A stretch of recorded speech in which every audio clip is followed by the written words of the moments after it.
Wow, what a night. What a night. I was just saying to these guys before I get into it, you know, last week, 2 weeks ago, I was in New York, and I was supposed to fly back to Vegas because we had other stuff going on. I'm like, oh, hell no. I'm going to Cincinnati, and I'm going to, Brown Silva. I see that fight 2 weeks ago, and I know most of you were there too. Then 2 weeks later, to be here tonight at this event, forget UFC president and all that shit.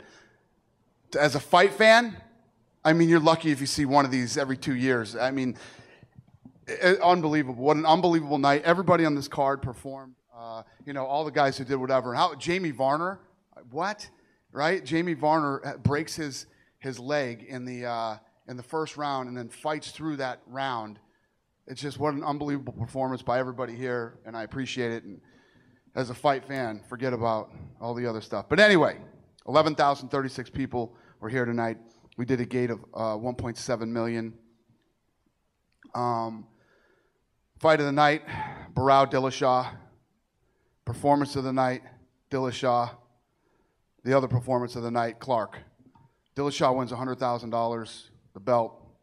Clark gets $50,000. Who's got the first question?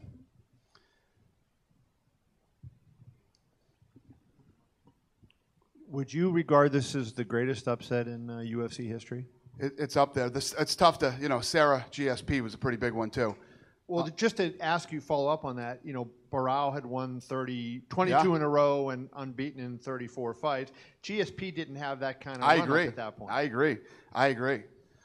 Yeah, it's big. It's huge. And then as far as the odds go, I mean, it's 8.5 to 1. Apparently there was 10 times as many tickets written on Dillashaw, and yet the sports book still won. Oh, really? Yeah, so. That is interesting. So while we wait for TJ to get here, if I could ask you first your opinion of Daniel, and I know Lorenzo said tonight that Jones and Gustafsson would be in August. Did the way Daniel fought tonight do anything to change your mind, and might there be a way that Daniel would leapfrog Gustafsson? No, Gustafsson earned that fight. The Gustafsson fight was worthy of an immediate rematch. A lot of people were screaming when we didn't do that thing. He deserves that fight. And then as far as Daniel goes, he's definitely next in line. I know he said he wants to wait, but I'm not a big fan of guys waiting that long because you never know what could happen. He could wait that long and somebody could get hurt and the fight might not happen. But we'll talk about that. I'll talk to him about it. And I don't like to say this too often, but, it's like Daniel's performance tonight was so good. It's like I almost wonder if he has to be in the conversation for best fighter in the world, because that was a pretty dominant performance against a really good guy who had never been dominated like that. It was unbelievable. I mean, I agree. He looked amazing tonight. It's funny. I was like, I don't want to throw Kane under the bus here, but I'm sitting there talking to Kane, and he's jumping from side to side and doing all the stuff he was doing with Hendo. And I go, does he have any submissions? And Kane goes, he goes, you see that arm lock he tried? He goes, he's got the arm lock and everything. And right after we say it, he rear naked choked him, So he looked unbelievable tonight. Dan, can you talk a little bit about doing, a lot of people, of course, are saying, well, Hendo was not nearly as big as you, and size was a big difference in the fight. You said in the cage you thought you could do that to John Jones. Why do you believe you could, and do you feel like if you got the fight that you're ready to beat him now? Well, I mean, it's like styles make fights, man. I mean, I was going to fight Rashad Evans in February, and I've said on record, I think in the division, I think Rashad Evans is a tougher fight for me because of his ability to wrestle, and I've seen Rashad compete since 2000 when we were in college. For Jones, I mean, that's a tough hill to climb, man. There's no just beating John Jones. I'd have to have my best performance, and knowing that I was fighting for the UFC title, I would train as though I need to have my best performance. So I just think that styles make fights, and him, and I match up well with him. We haven't really seen him on his back for an extended period of time, but if I get on top of him, I think I can hold him down and get some offense off. And just curious, your thought then, would you rather Jones beat Gustafsson so you would actually get to face Jones, who a lot of people think is the best in the world, or does it not matter to you? You just want to fight for the title? I mean, I want to be the champion. That's really why I started fighting. I'm 35 years old. It's not like I'm a kid, I can't wait too long. But, it means something to beat John Jones. I know Dana, we all praise Alexander Gustafsson for what he's done. He's a great fighter. But it means a little bit more to beat a John Jones. It's like TJ tonight beating Renan Barao, or look at what Chris Weidman beating Anderson Silva did. If anybody else was the champion, I don't think it would have had the impact that it did. So, yeah, I would prefer for Jones to still be the champion. And last question for you. Can you just elaborate on why you would want to wait? I mean, you've been a guy that said you want to fight and you want to, keep going. Now Dana says you want to wait. What would factor into that decision? Well, I mean, I just think that at a point, you look at your resume and I've earned a title shot. I've got 5 top 10 wins. I'm undefeated. I haven't lost a round. I haven't lost a fight. In 2 weight classes too. In 2 weight classes, I won the Strikeforce Grand Prix. I fought Bigfoot after a year and a half in the sport. I mean, my resume speaks for itself. So, and you got to remember, guys, like this is my 5th fight in the last 15 months. So I fight every 3 months or so. John, did you have a question? You guys were the first 2. Go ahead, and I'll give the next guy. Go ahead. We just want to get quick housekeeping from you, if we could. You said Varner had a broken leg. We thought it was an ankle. Was it actually a broken leg? Yeah. They came back and told me broken leg. Okay. Right after the fight. Do you know also about Hennen, if he had any injuries? Obviously, we understand why he's not here, but did he have any serious injuries that we know about? He was transported right after the fight. Okay. So he's gone. Fantastic. Thank you for that. Appreciate it. If I could, for Robbie, please, obviously a fantastic performance tonight. You made your case for wanting another title shot right away. Do you feel like you did enough to get it done tonight? Because there are a lot of key fights at 170 right now. Yeah, I mean, I did a good job tonight. Got a stoppage and just put everyone on notice, and I'll definitely be in the conversation.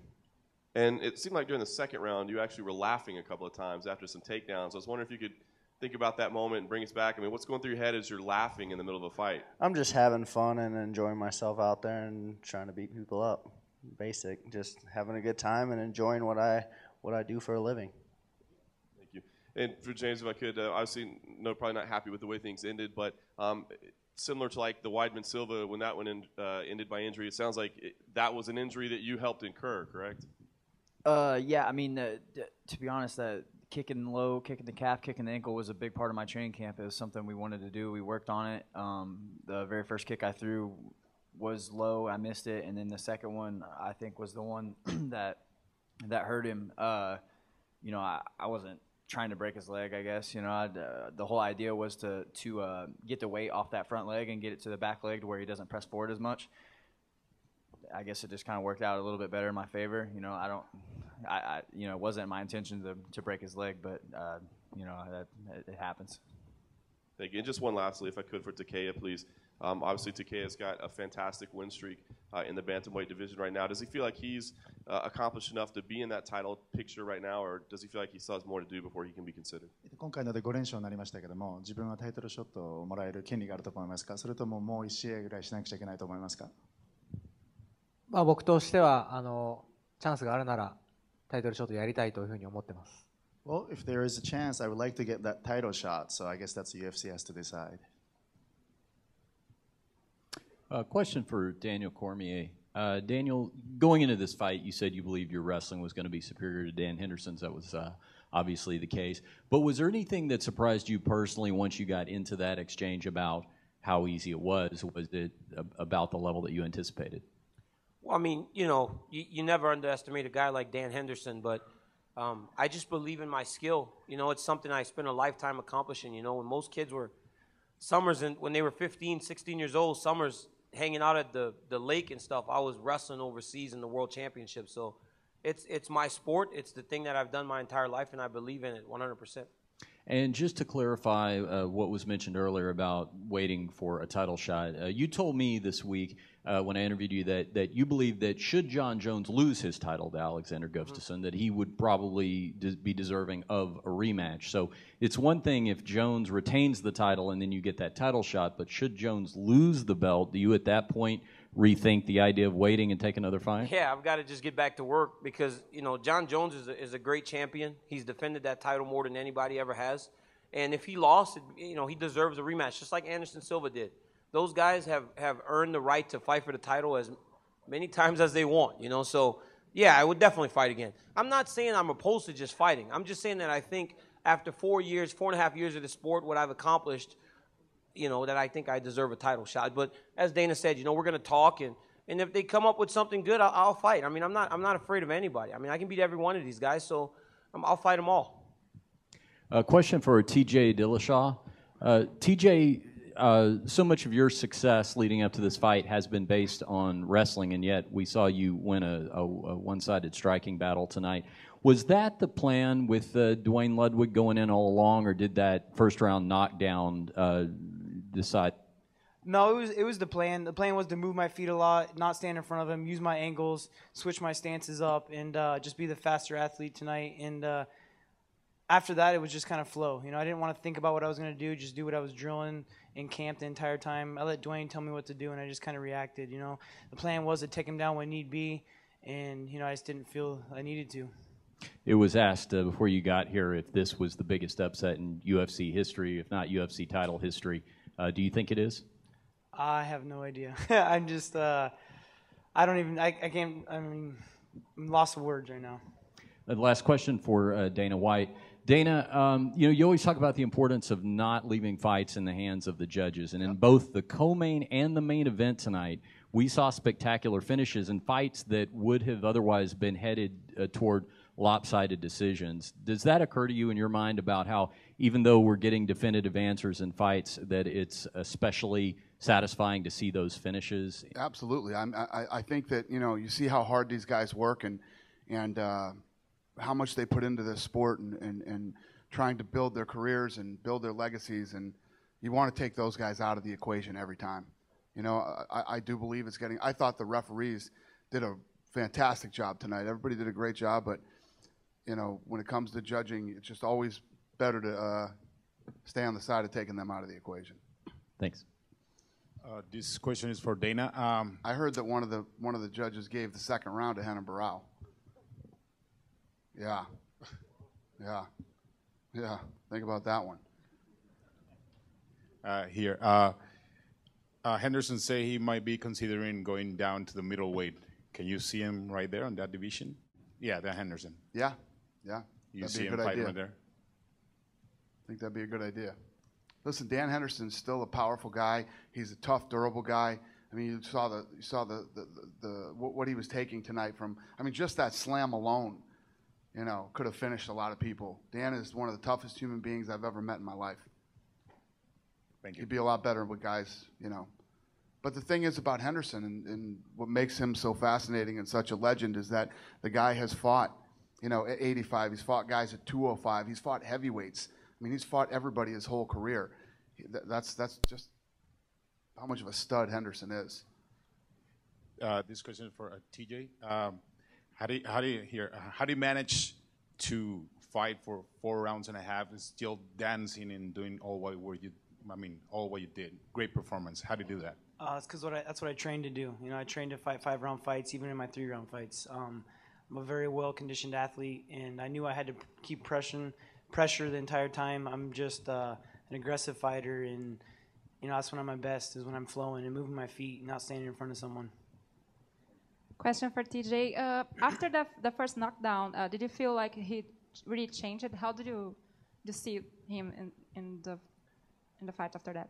I mean, I didn't really see it in the first round, but coming out the second, I could see a different look in his eyes. I could tell that I maybe had him broke, but especially after the second round, I just knew I had it. After I walked through the second round and felt awesome in that round, and I just knew I had it. I could see it in his eyes. And then Rafael Assunção is here, and we spoke with him. You guys to challenge the winner. Is he the next contender? Yeah, I mean, it's a very interesting fight because of what just happened with those guys. So, we'll see how this thing plays out. Can you comment on this fight, TJ? I know that you are still commemorating. It'll be nice to get my win back from. Go ahead, keep talking. Yeah, it'll be nice to get that win back that I thought I had. So it'll be awesome to get it. Can you hear me? Okay, it's on. Okay, Dana. Okay, it wasn't on but a second ago. This actually was half of an answer just a second ago, but with like say GSP or Anderson Silva, if they lost, or even John Jones, people talk about an immediate rematch. What's your thought as far as Renan Barão? I mean, he was a good champion. Do you think that? Yeah. I mean, he got dominated, but he hasn't lost in 35 fights, et cetera, et cetera. Yeah, I mean that's on the table too. Okay, it wouldn't be insane to give him a rematch either. And there's been a lot of talk today about August 30th and John Jones and Gustafsson. Where does that stand?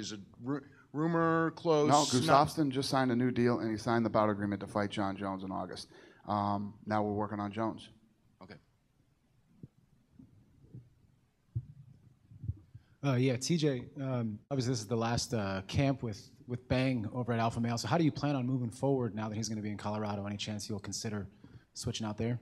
I'm going to continue to train with Team Alpha Male, but I'm going to cross train with Dwayne. I'll go out and train with him on my when I don't have a camp, and I'll fly him out when I'm in camp. I'm going to continue to work with Dwayne. He'll be in my corner. I plan on getting my black belt under the guy. I mean, he's a genius. But I think it's going to get the best of both worlds. We're going to have a new coach come in and be able to watch me there, and then I'll be able to get training from Dwayne. So I'm going to have multiple eyes on me, and I got to stay with Team Alpha Male. I mean, they've got me where I'm at, and they're the best sparring partners you can get for my weight class. All right, and then just a quick one for Dana. Obviously, TJ is one of the fourth guy off the tough program to claim the belt now, and you have Chris and Tony and Michael up there who are all former winners. How does TJ's win tonight sort of further vindicate the relevance of the show as a feeder system into the organization? I don't think it ever had to be valid. I mean, it has been since day one. It's been instrumental in building the sport and building guys. Like I said, we go in. These guys go in and live in this house and train with these guys for 6 weeks, and then there's 13 episodes, and millions of people know who they are when they come off that season of The Ultimate Fighter. Plus, I think every guy that's ever been on there would testify that it's one of the hardest things you could ever go through. It challenges you mentally, physically, emotionally, in every way you can be challenged, and it's the Ultimate Fighter isn't going anywhere. It's going to be here for a very long time. Right here. TJ, would you ever fight Faber? Why or why not? I don't plan on fighting Uriah. I mean, he's the one that's got me into the sport. I've looked up to the guy ever since I've been into it. He's helped me get to where I'm at, and it'd be like fighting your best friend. We do it in the gym every day anyways, so I wouldn't like to fight the guy, obviously. And then for Dana, would you like to see that fight? And what do you think about teammates fighting each other? I love it. We'll see. We'll see what Uriah wants to do, and you know how I feel about that. I've said it many, many times. Obviously, in that weight class, he's the champ. Uriah is one of the top contenders. So we'll see what Uriah wants to do. Down here, Chris. Congratulations on your win. How did it feel to go the distance for your first time? It was a great experience. Haven't been past the second round in my career, so just to go 3 rounds versus a good competitor, it was a great opportunity for me to kind of show everyone I'm not just a 1-round wonder, and I can go all 3 rounds and be comfortable in there and show my skill set. Love you too, Joe. And for TJ, we spent a lot of time filming both you and Chris at the same time, all the way leading up to the 5th round. I mean, you just did not look gassed. I mean, do you attribute a lot of that to Dwayne, the two of you? To my camp. We work hard. That's what we've done since I've been in there. I mean, Team Alpha Male, we're hard workers. We're getting in there. We're throwing every day. We're working hard outside the gym even too. Just a dedicated lifestyle. TJ, question for you. You said you wanted to switch stances. Obviously, you landed a lot out of both stances, but why was it? What did you see that made you feel that was important?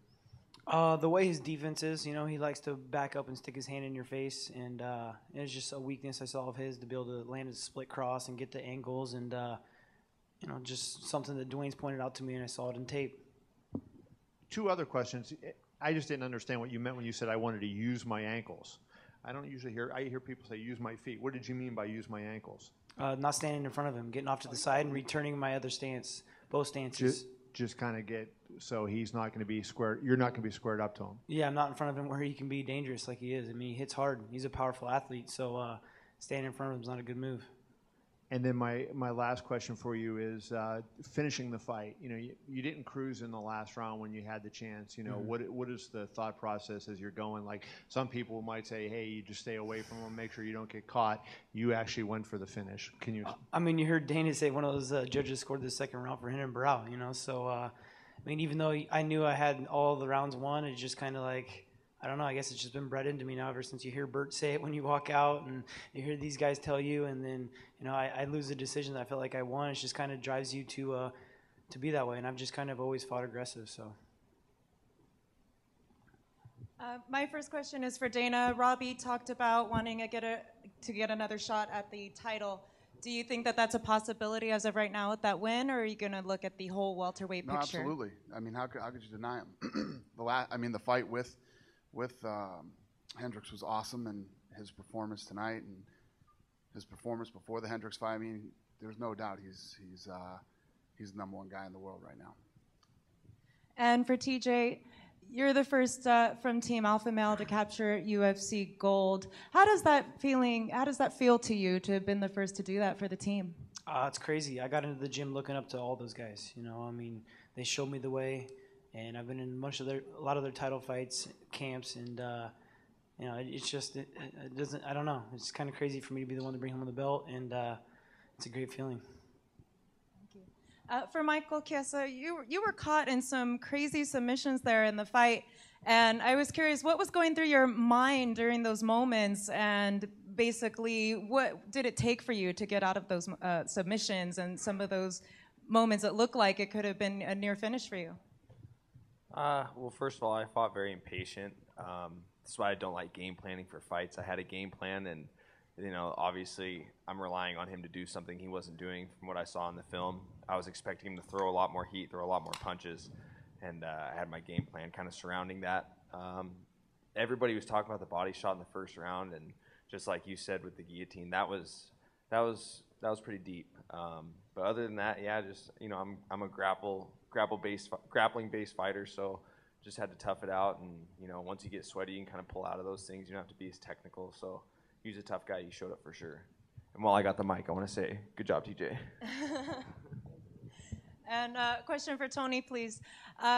Basically, you are now just putting together the wins in the UFC. You only have one loss to Michael Johnson. Is there anyone in particular in the division that you're looking at that you would like to make a run at? Of course, I'd like to avenge that loss, but it doesn't matter. Whoever they put in front of me, I'm going to make sure that my game steps up every single time. I'm a finisher. I'm a submission artist. I'm a knockout artist. I'm just going to keep displaying my talents. Thank you very much. If I could follow up with TJ, please. Obviously, you've got Dana saying that the Asuncion rematch makes a lot of sense. As a brow fight would also make sense. Is one more preferable to you than the other? Not really. I mean, boss man tells me what to do. I'm there. I'm just excited to be in my situation. Thank you very much. And if I can follow up with Mike briefly as well. Obviously, it was a big victory for you tonight. You're kind of dealing with these Ultimate Fighter cast members and that sort of thing. Do you feel like you've accomplished enough now that you can kind of step up a little bit and take on a higher level of competitor? Or do you feel like pretty comfortable where you're at this point? I'm always willing to step up. My one loss is to the guy that's ranked 14th in the world right now. I've shown that I'm willing to step up and face top-tier competition, but I'm not at that point in my career where I can start calling people out. My job is to just pick up the phone when Joe Silva calls, sign on the dotted line and fight. And, once I work my way into the top 15, top 10, then I'll start being particular about who I want to fight. But it's just my job to show up and win. That's it. We'll take two more questions. Cormier's hungry. I knew you would blame that on me. I knew you'd blame it on me. In the back here, TJ, back to your right. During all the build-up, did you ever have a doubt? There were so many people doubting you.